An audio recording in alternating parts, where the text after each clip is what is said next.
Hello friends, কিষান machinery next episode নিয়ে আপনাদের সামনে এসে গেছি আমি জয়ন্ত মণ্ডল।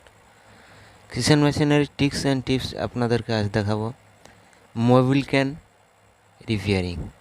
তো মোবিল ক্যানে আপনারা মোবিল ক্যানের ঢাকনাটা খুলবেন এবং মোবিল ক্যানটা সুন্দরভাবে পরিষ্কার করবেন এবং মোবিল কী মাত্রায় রাখা হয় সেটা আজ আপনাদেরকে দেখাবো।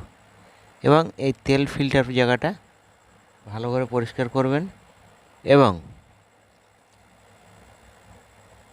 তেল পাইপটা ভালো করে দেখবেন এবং তেল পাইপটা ক্লিয়ারলি চেঞ্জ করবেন এবং মোবিলটা কীভাবে চেঞ্জ করছে এটাও আপনারা খেয়াল রাখবেন।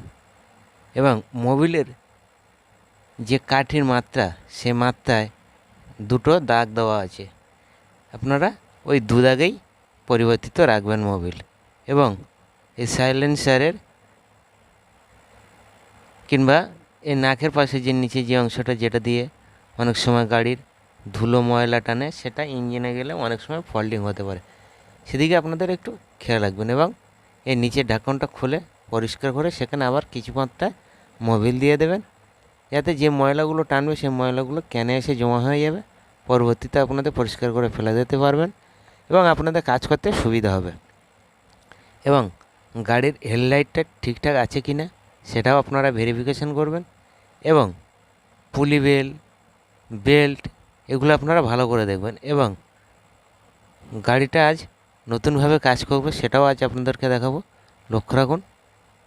গাড়িটা খুলে সামনের মোবিল ক্যানের জায়গাটা পরিষ্কার করব এবং সামনে যে অংশটা দেখতে পাচ্ছেন মোবিল ক্যানের ঠিক অপোজিটে সেটা হচ্ছে তেল পয়েন্ট, এবং তেল পয়েন্টের ওখানে পাইপের পরিবর্তন করতে হলে কীভাবে করবেন সেটাও দেখাবো।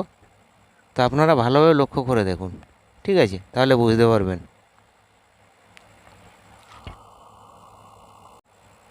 এবং কিষান মেশিনারি টিপস অ্যান্ড ট্রিক্স নিয়ে আপনাদের কোনো কিছু জানার থাকলে কমেন্ট করবেন এবং চ্যানেলে যারা নতুন আছেন তাদেরকে বলবো চ্যানেলটি সাবস্ক্রাইব করবেন এবং পাশে থাকা বেল আইকনটি বাজিয়ে দেবেন। আমাদের ভিডিও ছাড়া মাত্রই প্রথমে নোটিফিকেশানের মাধ্যমে আপনাদের কাছে পৌঁছে যাবে এবং আপনাদের অনেক রকম প্রবলেম থাকতে পারে, সেগুলো আপনারা এখান থেকে ক্লিয়ার করে নিতে পারবেন। এবং ভিউয়ার্স বন্ধুদের বলবো, যারা অনেকেই রেকমেন্ডেশান কিংবা কমেন্ট শেয়ার করেন তারা কেউ বাজে কমেন্ট করবেন না।